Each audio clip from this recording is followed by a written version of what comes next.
series. We're excited to see everybody who came today. Just a reminder, tomorrow night we have chemical reactions, and remind me who's doing chemical reactions. Bailey's doing chemical reactions.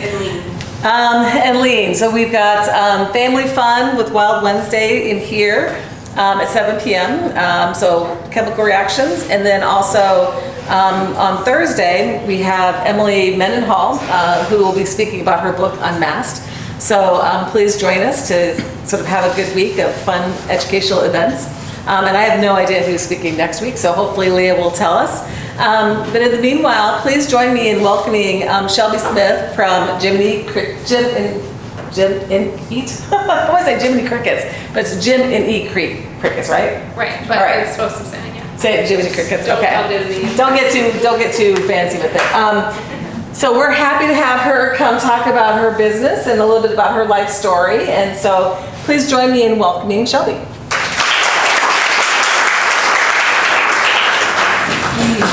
This thing's on. Okay, great. So I'm going to start this presentation the same way that I start all of my presentations, and that's with a question for you guys. How many of you have ever eaten an insect by choice? Raise your hand. All right, you guys are my people, because it's never the majority of the room. So out of curiosity, what have you eaten? An ant. An ant, okay. Anything else? Yeah. Grasshopper. Were you down in Mexico? No. That's why everybody's always got a Mexican grasshopper story accompanied with lots of tequila. And I always say, I don't have any tequila with me. Okay, grasshopper. What about you? Crickets. Crickets. Were they my crickets? I have eaten your crickets. Perfect. Brownie points for you. What about you? Termites. What's that? Termites. Termite. Okay, very good. Somebody in my last presentation had eaten a termite as well, and I said, "You're more hardcore than me." Everything else that you guys have named, I have eaten those, but I have not had a termite yet. So it's on my list of to-dos, I suppose. Okay, so for the rest of you who have not eaten an insect before, how many of you are totally grossed out by the thought of eating insects? There's always at least one. I was going to say, thank you, it's okay, I'm not offended, there's always at least one. Hopefully I maybe open your mind by the end of this, but we'll see what happens. But for those two that actually did raise your hand with some honesty there, I don't know if you guys knew, but the average American is accidentally eating 1 to 2 pounds of insects every year in the food that you eat. I don't care what kind of nutrition plan you are subscribed to. I don't care if you are... Oh, and I got turned off. It's fine. I'll talk. I don't care if you are a vegan or a vegetarian or what you like to eat. You are eating bugs. So what is 1 to 2 pounds equivalent of crickets? It takes 3,000 to 5,000 crickets to make a pound of crickets. So you're eating anywhere from 3,000 to 10,000 equivalent crickets per year. So you might as well do it on purpose, right? So my name is Shelby Smith. You can call me the Cricket Lady. Everybody forgets my name. Nobody forgets what I do. So I have the Cricket Lady written on my business card for a reason. I've been raising bugs and convincing people to eat them with varying degrees of success since 2018. I will tell you, some days are better than others. And I'm going to play this little short 4.5-minute video. If any of you are avid Iowa Public Television watchers, you might have seen this before. And like I said, for you studying film, this is way better than I could ever do. But it sums up my story in 4.5 minutes better than I could for you in 4.5 hours. So we will see if I can get it to play. This is my farm or my ranch or I'm not sure what you call it, to be honest. This past year I actually started my own company called Jiminy Crickets, and I raise crickets for human consumption. Crickets are actually 60% protein by dry weight, so that's about double the protein of beef. Sending it through the sifter, it's kind of become the trendy thing to say that you're an entrepreneur. This is my factory. Little do they see everything that goes on behind the scenes. You definitely have to have perseverance. I do have samples if anybody's feeling brave. You have to take no a lot, or in my case, you have to endure really disgusted faces.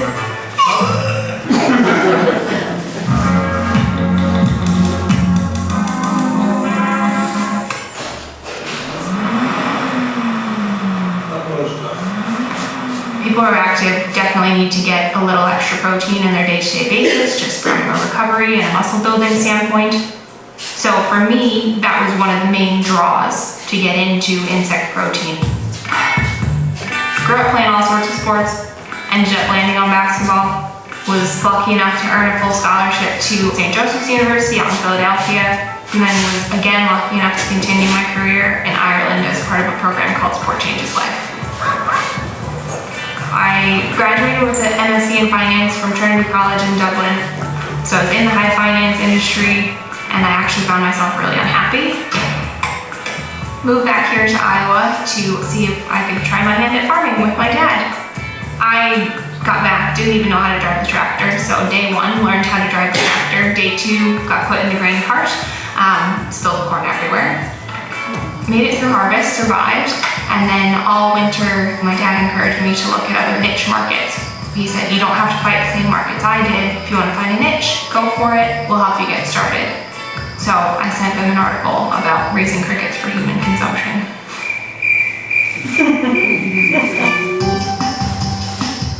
Crickets, people don't know it, but are actually a nutritional powerhouse, and they're also very sustainable in terms of the source of protein. They have more iron than spinach, more calcium than milk. They're a good source of vitamin B12, have a good ratio of omega-6 to omega-3 essential fatty acids, and all 9 essential amino acids, so they are a complete protein. Welcome to my orchestra. That's actually what you call a group of crickets. Fun fact, I might win you a trivia contest at some stage. In this room, I probably have close to 250,000 crickets. Started off with 2 of these blue bins. It's been an adventure. For cooking, the initial step, obviously, is to kill them. They're killed in the freezer. Natural death, just like happens to every bug in Iowa. So after these guys have roasted for just about 8 hours, they get pulled out of the oven. These ones right here are unseasoned, unflavored, so these will be ground into a powder. And then these ones over here, they're dry roasted, they're flavored. These ones are maple chipotle, they're just a crunchy little snack. For every half ounce pack, there's about 8 grams of protein. I get a lot of people that look at it and go, oh, it's got legs. My number one comeback for that is, well, do you eat chicken wings? Now we're making sure all the scary stuff is gone, so all of the legs and the big bodies can be mixed into a protein bar or a smoothie or anything like that. Any baking recipe that you have, chocolate chip cookies or bread or anything like that, you can sub in a bit of cricket powder. So why would anyone want to eat crickets? Great question. Education is paramount in what I do. 80% of the world eats insects by choice. The population of the world is projected to be near 10 billion by 2050. Current agricultural production is going to need to double. Where I go from here, who knows? Because if you would have told me 18 months ago that I'd be raising bugs for human consumption, absolutely not. There is a carryover between being able to persevere 23 hours into a 25.5-hour race and just keep moving and keep going. I actually prefer swimming upstream. Bigger muscles that way.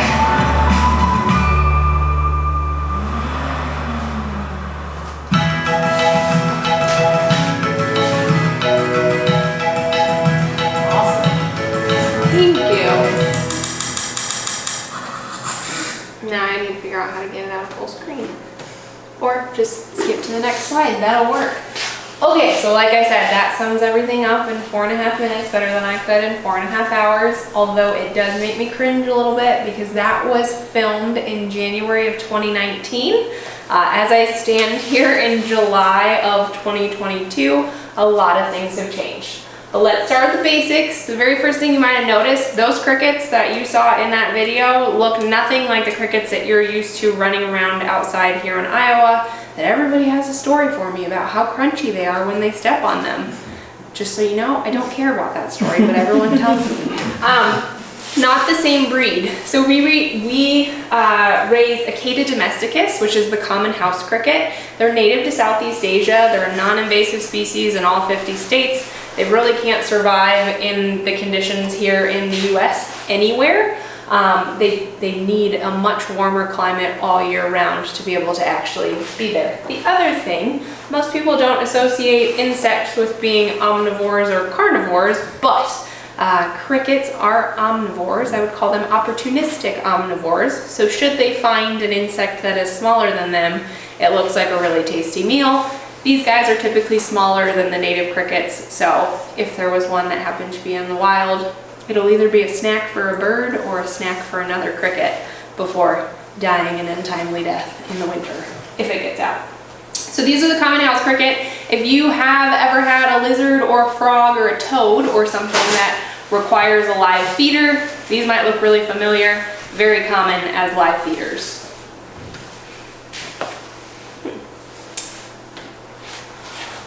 But one thing I did bring up in there, crickets are a little superfood. So they have protein, calcium, prebiotic fiber, B12, iron, all sorts of really great nutrients. Yeah, sorry, I know the microphone's not working. All sorts of really great nutrients, but all of that doesn't matter if it tastes like crap. This is one of those things that I do my best to make sure that every single cricket that I make is as tasty as possible. I always give the example, I know how good salmon is for me, but I think it tastes horrible. So I don't eat salmon. So even if it has a whole bunch of nutritional benefits, it better taste good. I do want to be super duper clear about this, and I just had a conversation about this morning. I do not believe that if everybody started eating bugs, the world would be saved. I wish that our problems were that non-complicated, that it took one switch and we fixed all of the damage that we've done. I do think that they are a super important part of an accessible and diverse food system. I think there's no reason that we shouldn't eat them. But I definitely don't think that eating bugs is going to save the world. And I am not out here to force anyone to eat the bugs either. I'm not part of the New World Order. I am not like a global elite. I've gotten that so much lately that I'm literally putting on a t-shirt, yes, you will eat the bugs, and in parentheses, and like them. So those shirts will be coming soon. It's something that I've heard a lot lately. It's just not me. So I do have 3 product lines, and they've been the same 3 from the beginning. So I'll start over here on the left. So it's our 100% cricket powder, and it is exactly what it sounds like. It's ground up crickets. Goes great in smoothies. You can bake with it. So any baking recipe that you have, you can substitute out about 25% of the flour by volume.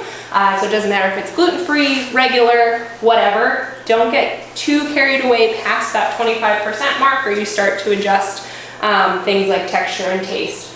Goes really well in. It is by far my most versatile product, but it is by far the one that takes the most education.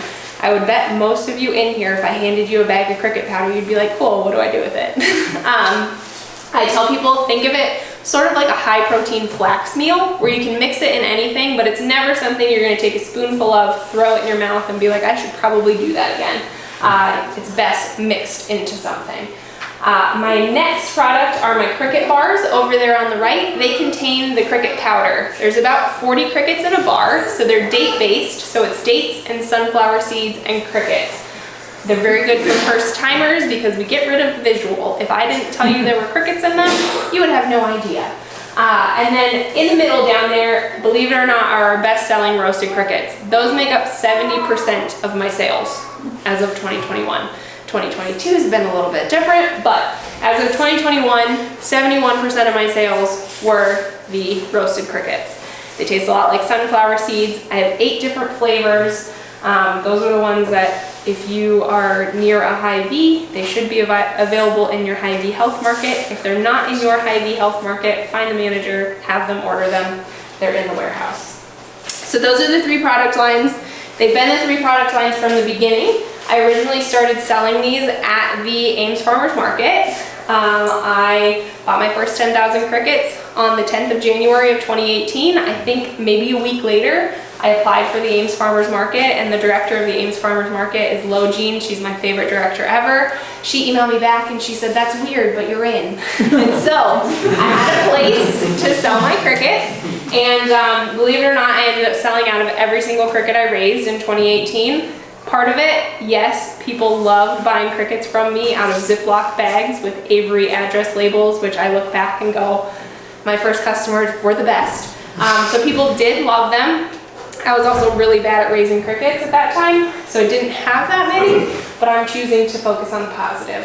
So the next year in 2019, I expanded into a few other things, and so I moved on to the Des Moines Farmers Market. So when I mess around with farmers markets, it's usually in Des Moines.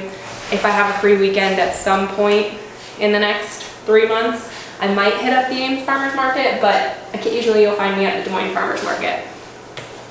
So what has changed since that video? Like I said, that was filmed in January of 2019, and I love it because it just encompasses my story, but I also cringe because my packaging does not look the same. I don't process things the same way. So many things have changed. The first of which is I am out of my mother's kitchen. So the kitchen that you saw me being interviewed in and me doing all of the things in, that was my mom's kitchen.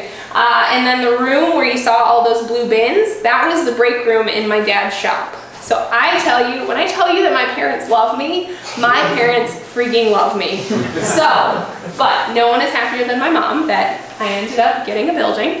So I bought a building in the tiny town of Collins, Iowa, which I almost guarantee none of you in here know where that is. It's the southeast corner of Story County. There's less than 500 people. Teeny tiny little place on Highway 65. So I bought this little 700 square foot building that was originally a hair salon, and then it was somehow involved in a funeral home. I've yet to find any sort of like embalming area or like ovens for cremation, so I'm thinking it had to have only been an office space. And then it was part of the Collins Wellness Center. That was where they taught the yoga classes. And then finally, before it changed hands to me, it was a photography studio. So I bought that in July, well, very end of June, really early July of 2019. And then the biggest step of all of that, though, was November of 2019, the day before Thanksgiving. I call it my Thanksgiving miracle. It turned into a licensed food processing facility by the state of Iowa. So I passed inspection, checked all the boxes. For those of you who are not familiar with food businesses, that's a really, really big step. So that took me from being able to only sell at farmers markets and like direct consumer. So if I was speaking to a group or something, technically I operated in the gray area. I don't know if I was technically supposed to sell them to, but I did. It's fine. Nobody ever reported me, so I think we're okay. So direct consumer or at farmers markets was all I was restricted to. Could not have an online store, could not ship, could not be on grocery store shelves. After getting this, I could do all of it. So I could ship, I could be on grocery store shelves, all of the things. It was a really, really big step, and honestly, had I not done this in 2019, would not be standing here in front of you in 2022 still talking about this business. Would not have made it through 2020. So this is a little bit of an outdated map, but I don't know what I did with the original file, and I'm just not going to go redo it out of principle because there's only one state that's not in red. Anybody in here from West Virginia? Anybody in here know anyone from West Virginia? You do? Okay, a few of you. You are like in a major minority back there knowing people from West Virginia, because I was for the longest time convinced nobody goes in, nobody comes out. Like, it is just, I've only offended one person with that comment, and he was married to a woman from West Virginia, and I said, you saved her, good job. So West Virginia was my one holdout to shipping to all 50 states. I'd shipped multiple orders to Hawaii and Alaska, no problem whatsoever. For whatever reason, West Virginia was just not feeling crickets for a while.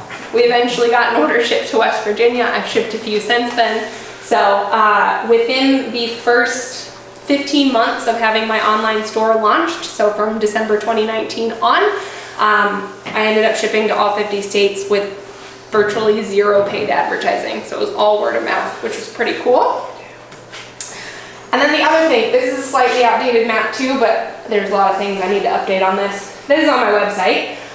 The other thing that started after my food licensing and all of that is I could start to get on grocery store shelves. My very first grocery store shelf that I got on was Wheatsfield in Ames, and it was the third week of February in 2020. I will never forget the date that I handed my first samples to a Hy-Vee manager.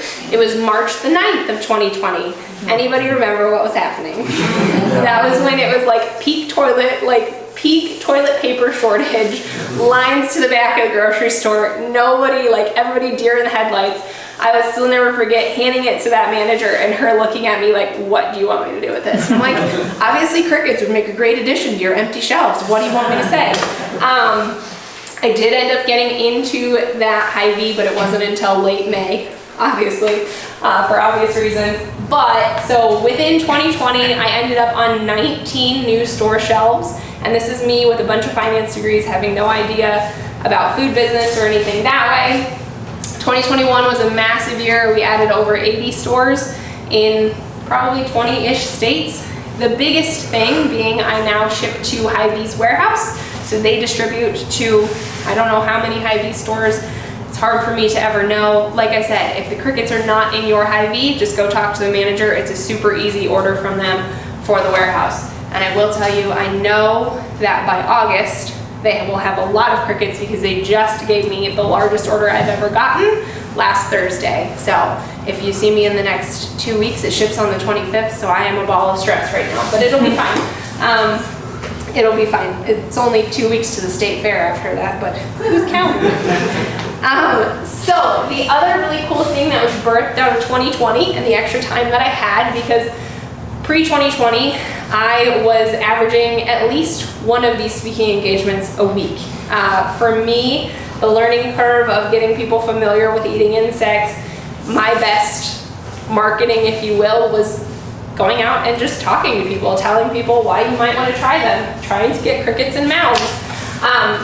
So when all of that got freed up, when all of the live events got canceled, I started the YouTube channel that people for the last 18 months had told me that I needed to start a YouTube channel because they wanted to know how I did X, Y, and Z. Finally in 2020, I started that up because I had time. So my first big video, if you will, went up in April of 2020, and that one ended up, I think I have like 30,000 views on it. It's 5 minutes long, all about baby crickets, and I can't watch it because the freaking videography is so terrible. I didn't know what I was doing editing videos, but it's my most popular video still. So I grew that channel starting in 2020. This is a slightly outdated screenshot because I'm up to about 2,200 subscribers now. I'm finally monetized on YouTube, so they have been running advertisements on my stuff since that very first video started hitting like 5,000 and 10,000 views. I have made, in the first 6 weeks of being monetized on YouTube, I have made $70. So I'm gonna be retiring probably by the end of this year to be a full-time content creator. But no, that's been really interesting, just connecting with people all over. But if you are so curious about how we raise the crickets, or you have a bearded dragon or a toad or something like that, and you need to keep crickets alive, I teach everybody how to do everything I do. I don't keep any of it secret. I think we're at a stage in this market right now where, collaboration and the sharing of knowledge is going to be better for everybody as we advance it. I need more cricket farmers than just me if we're actually going to make this a thing. So other ways to connect with me. I think I'm pretty funny on TikTok, and apparently some other people do, because I've gone viral twice in the last 2 weeks, but with this largest order I've ever gotten, I need TikTok to relax on the algorithm. I can't be going viral because the resulting orders are a little bit of a problem right now. So go follow me on TikTok. It is just Jiminy Crickets. I'm probably the most active on there. That's also where I get the most New World Order, Global Elite comments, but I argue with people in the comments on TikTok a lot.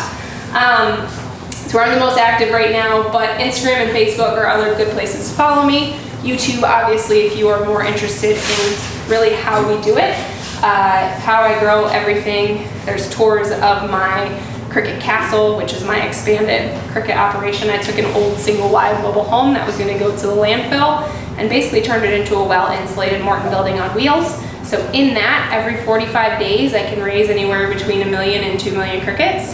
To give you a little bit of perspective, this morning I had 330,000 baby crickets hatch in one go. Luckily, I have a PhD candidate in town from NYU. She's basically spending the summer with me, learning how to cricket farm because she is anthropology and history, and she is focusing on edible insects, like specifically crickets and the raising of crickets. Anyway, so she right now is dealing with the night shift of the babies because we have to deal with them twice a day right now because they're hatching so quickly. So there's a lot of crickets. There's a lot. It's always, you know, I get the big order, the babies are hatching. It can never be one thing at a time. It's always all at once. Those are all great ways to connect with me. If you're looking for another YouTube channel to follow, that's my boyfriend. He likes me sometimes. But so we, as if we needed another project, like I need a hole in my head. So this building right here that you see is 75 feet from my processing facility on Main Street in Collins. So my boyfriend, I say we bought it. I negotiated it. He wrote the check. Depending on whose side of the argument you're on, he owns it technically, but you know, what's yours is mine, sort of. So we applied for a grant through the Iowa Economic Development to restore that building. It is 140 years old. So what you don't see is at the back of that there is a 30 by 75 heated Morton building. He's a landscaper, owns a landscaping business, needs a shop desperately to work out of. So, but this brick front up here is what we applied for the grant for, and unofficially we got it, which is great. So upstairs we're building an apartment, and then downstairs will be our offices and shipping and receiving. So fingers crossed it'll be like a 2023 thing, but we are documenting that whole thing on 214 Main Project. You can see who murders who first. It's like I said, like we needed another project, but we're really excited about it, and I'm pretty excited about my like commute to my processing facility being 50 feet. I think that's gonna be pretty awesome because we're gonna live in that apartment upstairs. So search 214 Main Project as a totally separate YouTube channel. And actually, I had a woman in Hy-Vee stop me today and be like, "Oh, you're the one who lives in Collins." I was like, "No, I don't live in Collins." She said, "No, but you have a YouTube channel." And I said, "Yeah." And she said, "And you haven't put any videos up in a long time." And I was like, "I'm sorry," because we're waiting to hear on this grant because we haven't really done anything. So I promise there will be more episodes up. People are watching it. It's kind of weird. So the one thing that I'll ask you guys is what I ask everyone in a presentation: please tell somebody about this. I don't care if you tell them about my brand. I hope that you do, but just tell them maybe, hey, you know, the average American's eating 1 to 2 pounds of insects every year in the food that they eat. Did you know that? Like maybe we should consider eating insects, or maybe you found out that you can eat June bugs or termites or anything else the folks in here are eating. Whatever you do, just tell somebody about this. The reason I say that kind of goes back to that map that I said, that I didn't really pay for any advertising and still managed to get, you know, shipping to all 50 states. Power of word of mouth has been amazing for me. The one stat that I really like to highlight on this one is that 92% of people trust recommendations from people that they know. Currently, with the current climate of social media and all of that, your network and your reach is wider than it's ever been. So please wield that power responsibly, and hopefully you're skewing in the direction of small business, because I know there's a lot of big corporations that have a lot of budget that I don't. So please tell somebody about this. And then at this point, I will open it up for questions. I do have a free shipping code for you guys. If you would like to place an order, just enter Lakeside at checkout and it will take your shipping to $0. I will not be shipping it tonight because I'm staying here. But hopefully we'll be able to get to it tomorrow in between bagging crickets for Hy-Vee. So yeah, does anybody have any questions whatsoever? Yes. You mentioned that you have to be with the baby crickets twice a day. Yes. Somebody. What are you doing with the baby crickets twice a day? So I'm trying to think off the top of my head if I have a really quick view of like what the incubators look like. So the eggs are laid in, we give them trays of damp peat moss for the females to lay their eggs in. They aren't in there the entire time. So that's one big misconception. Anybody think that all crickets chirp? thought you were asking that question, nobody's gonna raise it. That's okay. I know somebody thinks all crickets chirp. It's actually only the males that chirp. And it's only the males chirping to attract the female. So, and they only chirp when they are ready to breed. So majority of the time, my barn is completely silent. And then it gets really loud. But, so majority of the time, completely silent. So we wait for the males to start chirping. But when the males start chirping, that does not mean that it's time for breeding trays, because as most women know, males are just loud and obnoxious. Female, it just is what it is, not species specific. So the males are chirping before the females are fully developed, so we keep an eye on the females. When they're fully developed, we give them something to lay their eggs in, and then the females lay at the rate of 5 to 10 eggs per day, up to 1,000 in their life cycle. So like replacement and expansion is not ever a problem. We generally have more babies than we know what to do with. So that peat moss, we stick it in the bin. They lay their eggs for about 48 hours. We take it out, and then we put it in an incubator, which is just a smaller tub, for 11 days-ish, depending on the temperatures. It's going to be the short of 7 if it's really warm, and then the babies start hatching out. And so the reason we have to tend to them is because they're in the incubators hatching out, and they're hatching so quickly that if we don't separate them out into their grow out bins, they do what's called carpeting, where it's literally a layer of baby crickets and they basically smother each other. Yeah, it's great. Yeah. So that's why we're taking care of that. That's why, like I said, went in there this morning, and I was hoping that tomorrow would be the first like really big hatch day, and then we had 330,000 hatch this morning, so it's fine. Yes. So you said that you have this mobile home on wheels, so that means you brought your crickets to travel with you, or what? No. So this is, my parents love me. We've already established this. So they own 80 acres, about half a mile south of the original farm. And it used to have a house on it. There's no longer a house on it. My crickets are parked on that. There's a well and everything that my crickets, I fill up my water tank at the well and all of that. So no, it doesn't go anywhere. Mobile crickets, but not mobile crickets. Okay. Mobile crickets for tax reasons, but not mobile crickets. Yeah. How long does it take from them being hatched to when Hatched to fully grown, about 45 days. But it's very temperature dependent. So we keep them at 87 degrees all year round. In the summer, obviously there's some natural heating that happens and it makes it a little bit warmer. So our last batch, I was actually going back and doing the math, we turned them in 42 days. That's fine. No, 39 days. So it was 6 days ahead of time, but it was warmer. So we had a few, weeks there where it was in the 90s. And so the crickets themselves out in the wild will live a maximum of 5 months.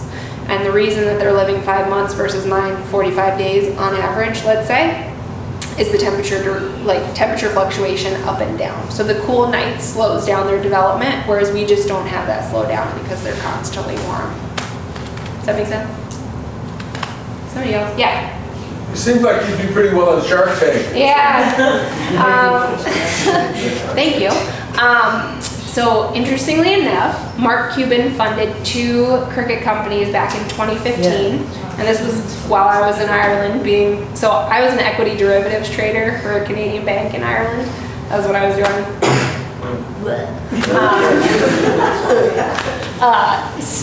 Is that you guys have spent all of 30 minutes with me, putting me behind a desk in front of 4 screens all day. Probably not gonna work.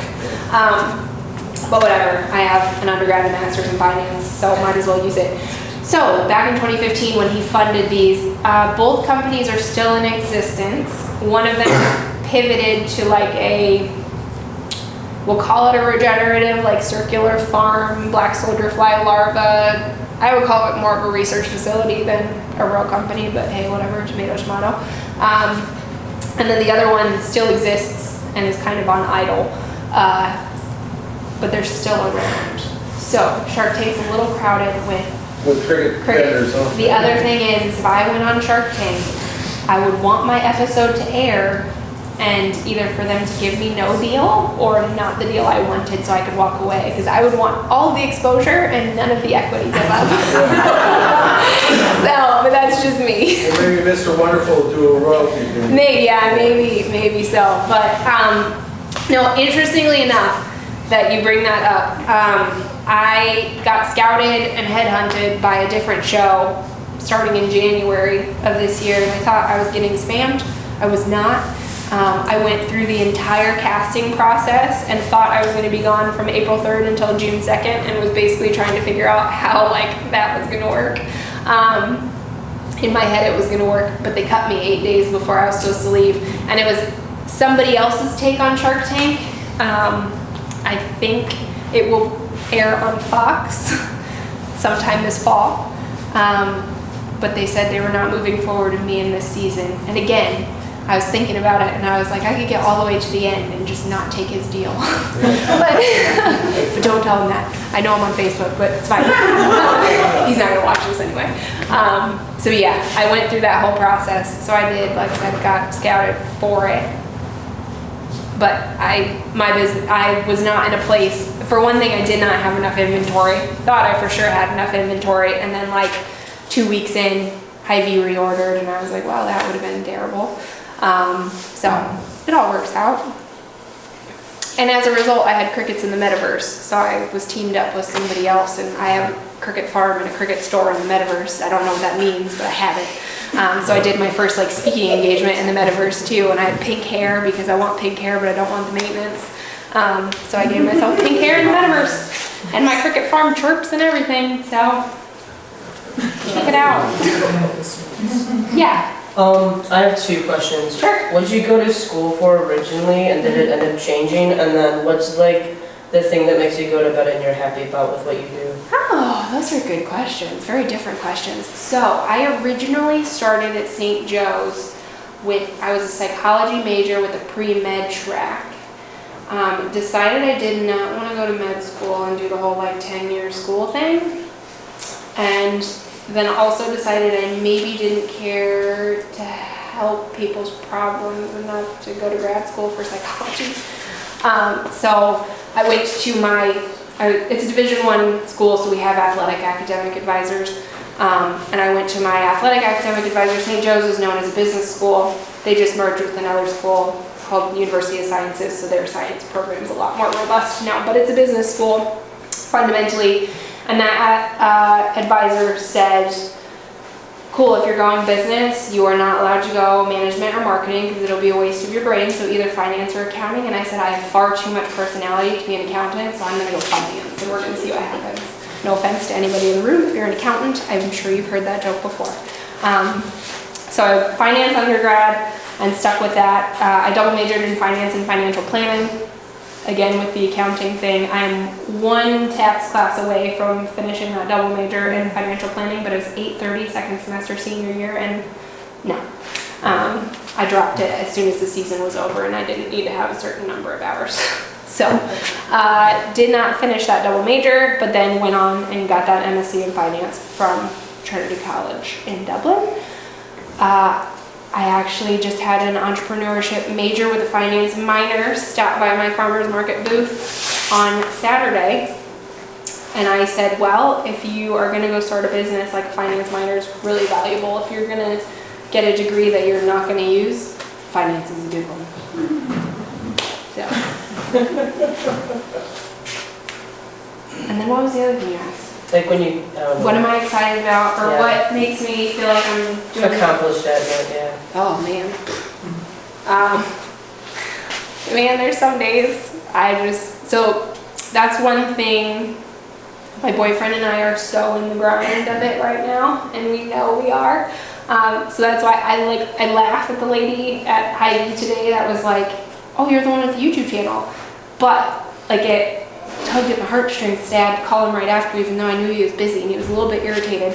But I was like, this lady, she stopped, she's watching, and she said she's so excited about what we're doing. She's like, we're really excited that bringing young people into Collins. Most of the time when somebody's like, you're from Collins, where is that? She's like, we feel like you guys are doing something about that. And so that feels good, when you find out that hey, somebody's watching, cool. Truthfully, like, you know, I made that YouTube thing partly so that I was a little bit stronger of a grant application, I felt like, because they can use it as a commercial if they would like.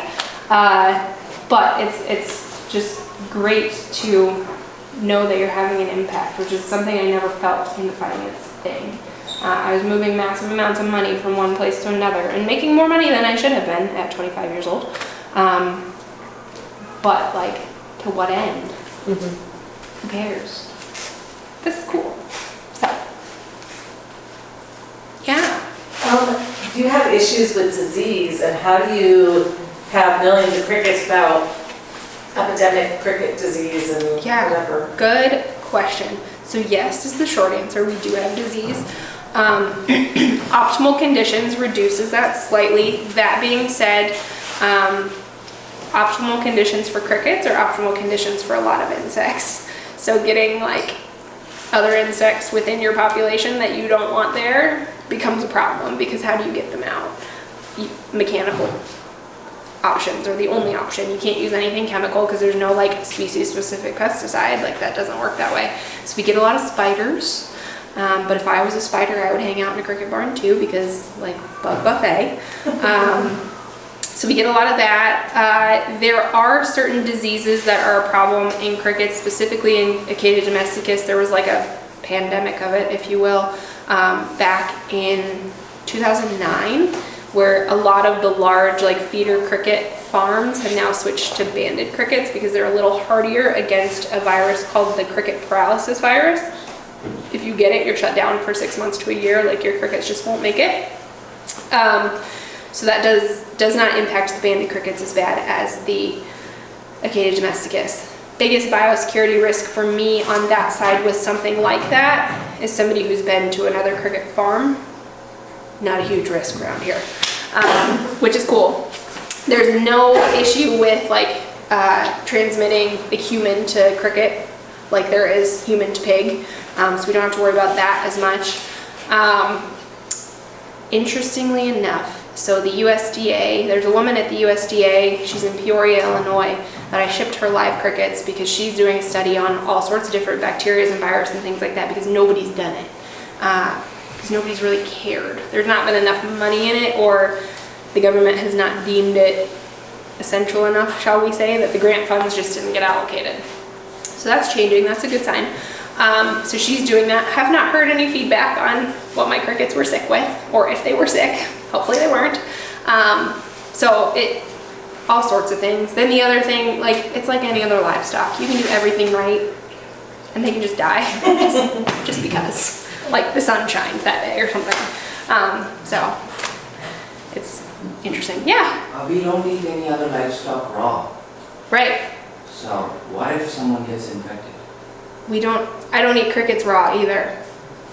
Oh, so you roast them? Yeah, and interesting, I just got in an argument with somebody on TikTok about this.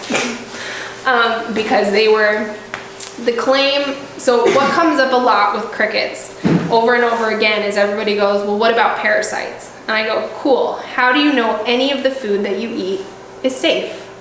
Like, when is the last time you've thought about, like, what do you do? What steps are taken to make sure that your meat is safe, your produce is safe? Why do you think that I'm not doing that? First of all. But, so, second of all, I'm cooking the crickets. So, the crickets are cooked. So if there is any parasite, if there's any bacteria, we have multiple kill steps. So you're not eating them raw. That is not what we're doing. But, so that was, somebody came back at me and was like, with all due respect, if they're safe, I want to see you eat one live. And I go, cool, when's the last time you walked into a field, a pasture, went up to a cow, took a big old bite out of its back end? You don't do it. Why not? So why do I have to eat my livestock to prove that they're safe? Like I said, I get in arguments on TikTok a lot. The meat packages available in Hy-Vee or Walmart, they're all lab tested before being packaged, are they? So I'm vegetarian, I have no idea. No, that's okay. So like the actual physical meat, like you're talking the raw meat, Yeah, raw meat, sealed. Meat processing, all done by the USDA, all regulated by the USDA, very, very different than by what my stuff is. Technically, my stuff would be closer related to seafood, which is actually underneath the FDA. Follows completely different guidelines. So my stuff, like I said, I have multiple kill steps. So the reason that your raw meat needs to be tested for all of the things, you have no kill step involved in there. No chemical, no. So when I say kill step, I mean either cooking or chemical to cleanse it of different bacterias. So technically, if they were selling the cooked meat, yep. they wouldn't have to do the tests either. So technically, if they are selling cooked meat, if it is mammalian meat and we're not talking seafood, they probably do have to do tests. But again, that's USDA. I don't know what's required by USDA, but all of that meat falls under USDA guidelines. My stuff is all FDA.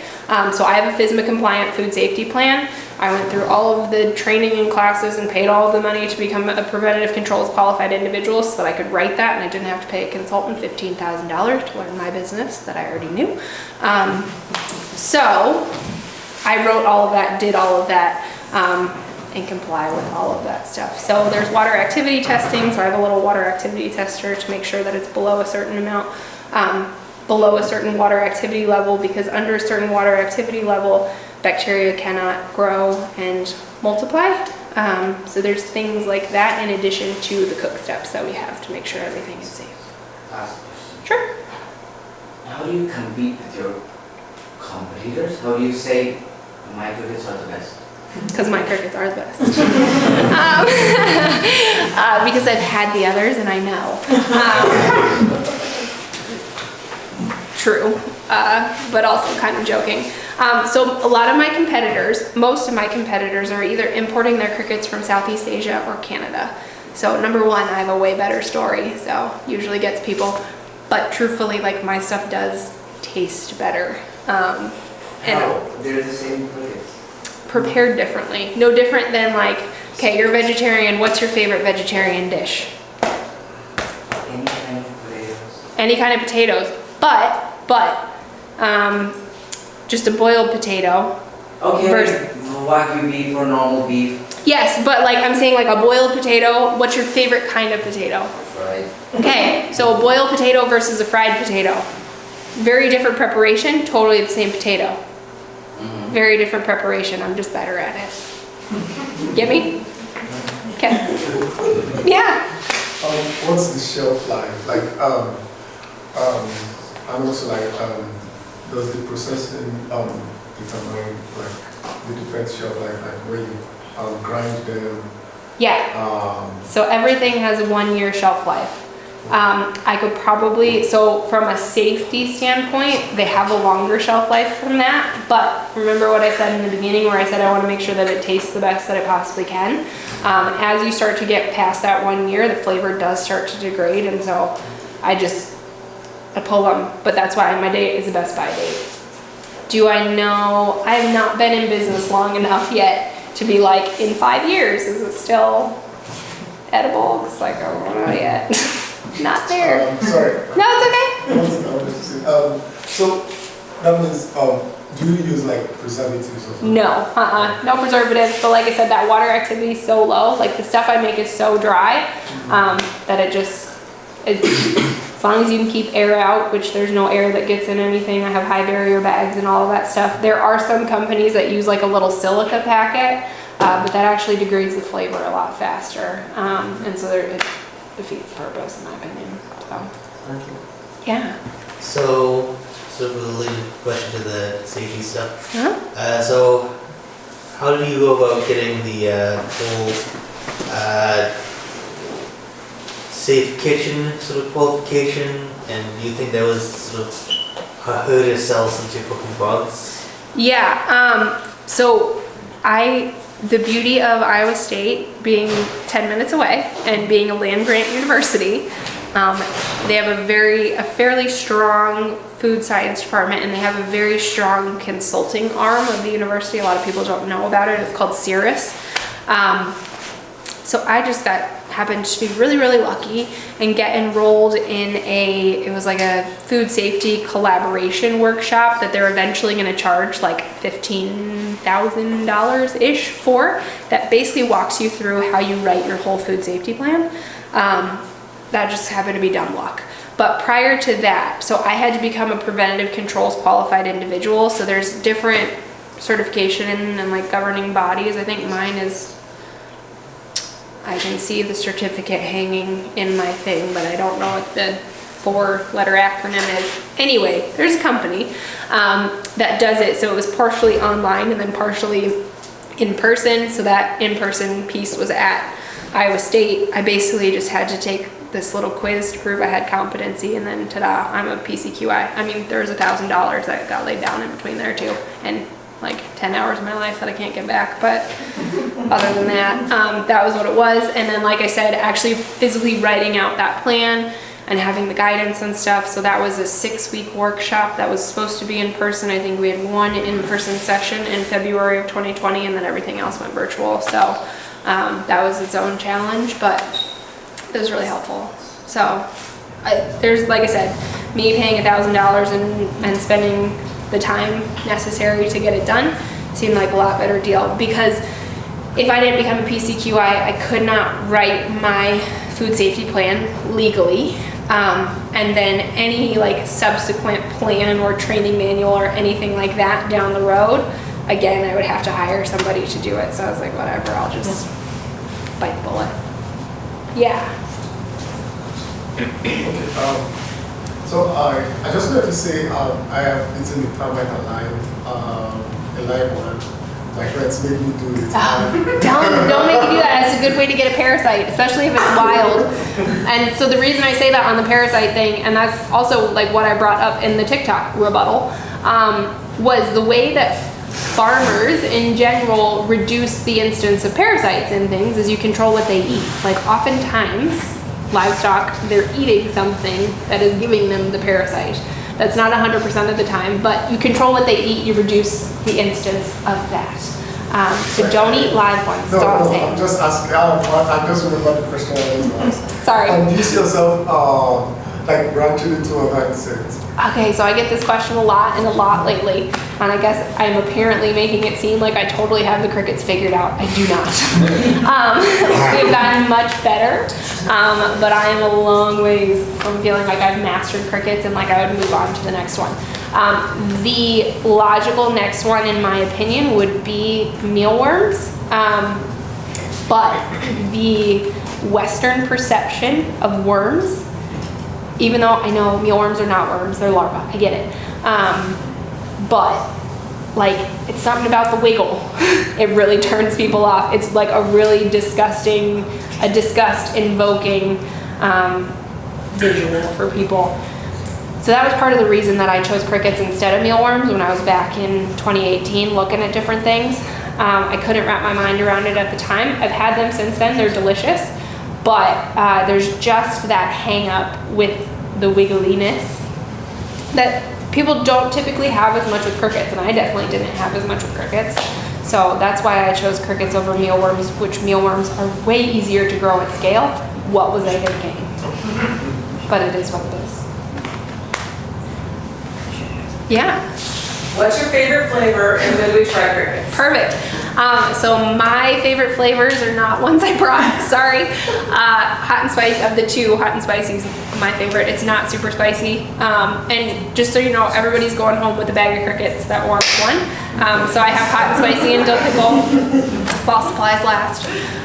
And you can take your I Ate a Cricket sticker with you as well. I will give you one caveat because I did not bring it up in the presentation. Is anybody allergic to shellfish? Because if you are, you're not supposed to eat crickets. There's same family. I know family is not the right term, but I'm not science, I'm finance. Related. They are related. So they're both arthropods. So crustaceans and insects are both arthropods. They're made out of the same stuff. I just don't want anybody dying. So if you are allergic to shellfish, please don't eat them. They're gonna taste a lot like sunflower seeds or the crumbs at the bottom of the chip bag. My personal favorite flavor is my new flavor. It's called chili lime. My favorite flavor of the bars is lemon. Salted caramel is my best seller of the bars, followed by banana bread. They're both also very good. Smoky barbecue is my best seller of my crickets. Not a fan, but whatever. So, yeah, they're all good. Let's hop right into it. Yeah.